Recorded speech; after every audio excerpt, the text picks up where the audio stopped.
Moving on to the feature then, the Chevalier Cup race number 6 on the programme, headed by Booming Delight. It's a Class 1 contest over the 1,600 metres, £133. Tommy Berry gets the leg up for the first time. Romantic Touch, third in the Sasa Ladies Purse last time out. Marble Hero coming out of that race as well. Simply Invincible gets back up to the 1,600 metres, a 2-time winner course and distance. Citron Spirit's on a hat-trick, 50-50.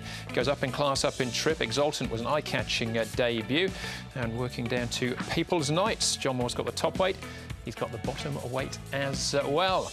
We've made our way across here to the touchscreen to have a look at the speed map for this one, John, because it's an interesting one. Good to slow, it's saying officially. No obvious lead. I just wonder what they'll do with 50-50. Got trapped in behind horses last time. Has gone forward in the past. He has. Whether he'll be absolutely keen on leading or whether he'll be keen with leading on him, I don't really know. But certainly he's got plenty of ability and he has got that gate speed. If they want to take that decision, that they can do it. This fella's interesting as well. Citron Spirit. He's really hit some fantastic form so far this season. Gets gate 1. He should be able to position it more or less where he likes, and expect him to probably give it a pretty good showing as well. All right, so pretty good lineup with Exultant as well, Brett. He was very good on debut. We'll come back to him in a second. But how have they been looking in the mornings? He ran enormous, didn't he, first up? Let's have a look firstly at Simply Invincible, who is a Group 1 winner in New Zealand before coming to Hong Kong, as we know, and ran a nice third behind Nothing I Like. More awkward out of the gates last start, almost a little forgive, I think, but he's just been kept ticking over by David Hall going into the race 4th up. He's just about cherry ripe. Citron Spirit, he's had 2 runs back, he's won both of them, and it doesn't take a lot to keep him fit. You can see he's not an overly robust type. But this is going to be a tougher test for him coming up into this class. And 50-50, same scenario, just been kept ticking over. The fitness is there. It's just a matter of keeping the legs moving and keeping him as fresh as possible as he steps up in trip for the first time too. Yeah, we'll come back to 50-50 in a moment. We're going to start off, though, with Exultant, Booming Delight, People's Knights and Simply Invincible. This was Exultant's debut performance. Yeah, the Panasonic Cup, and the race didn't really suit Exultant here in the sense that they didn't go particularly quickly, certainly in the middle part of the race. We stayed on extremely well. Again, that wouldn't really have suited Booming Delight either, who, of course, is probably better over the mile. So I think both those 2 horses can be expected to improve. People's Knight, I'm not so keen on at this particular level. And Simply Invincible, I think he's probably good enough to run a good race, but he probably really does need an end-to-end gallop, which is not absolutely guaranteed. So of the 4, I would take the first 2 mentioned there, Booming Delight and Exultant.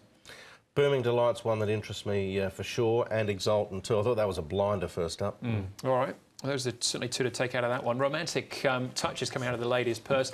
The form has stood up. Time Warp and Nasser have come out and run well. Since, of course, Time Warp just beaten by Werther, but Romantic Touch and Marble Hero here. Yeah, Marble Hero for me, better at the Valley. He's had 5 starts there, won 3 times. He's only had the 1 win at Sha Tin, so I'm happy to let him go. And Romantic Touch, I have had time for him in the past, and as you say, Andrew, this is a good run because Nasser and Time Warp have run well since this in the the lead-ups for the internationals. But his form's just really patchy, Romantic Touch, so he's hard to get right. He ran a 3rd placing there at 70 to 1. He could potentially do the same again. He will be a big price again, I think.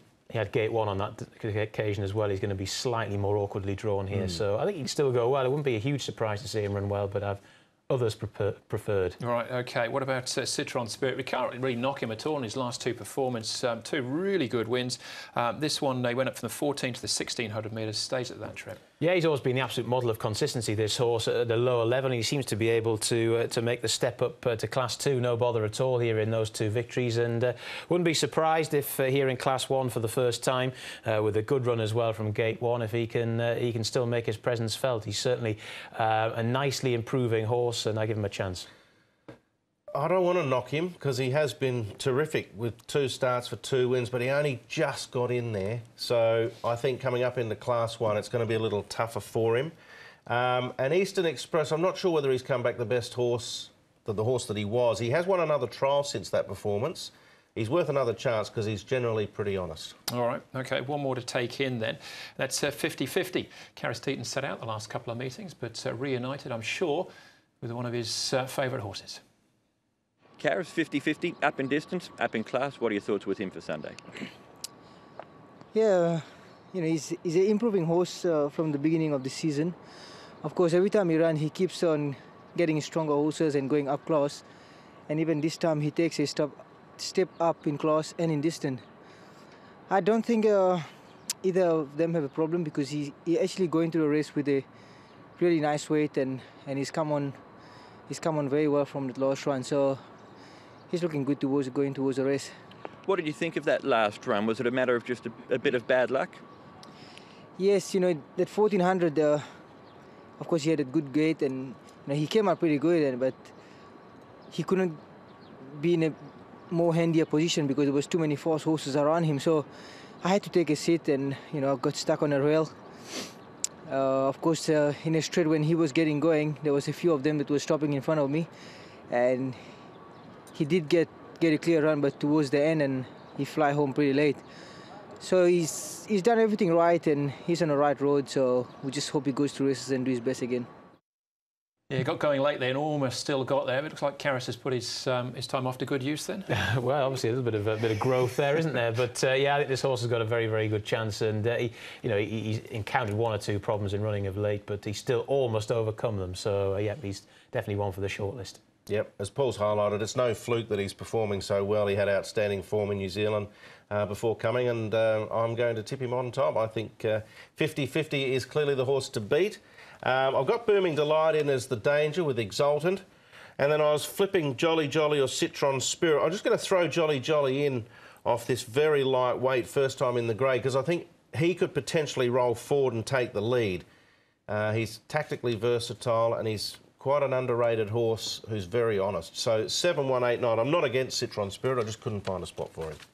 Like Booming Delight's chance a lot in this race. I thought he ran very well last time out. He ran enormous the time before that when he almost managed to overhaul Beauty Generation in the Chartin Watch Trophy. This is his trip, and I think he's going to go very, very well. Tommy Berry aboard for John Moore.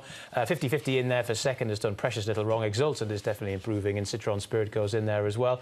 But Booming Delight, hopefully, I've got him in there as my play at an each-way price. Hopefully, you will be an each-way price.